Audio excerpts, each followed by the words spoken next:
அதற்காகத்தான் மடி சாகிறேன்.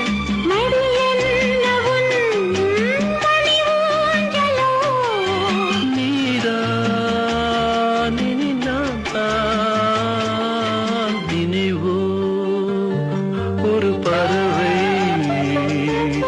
விரிக்கும் அதன் சிறகை பறக்கும் அது கலக்கும் தன்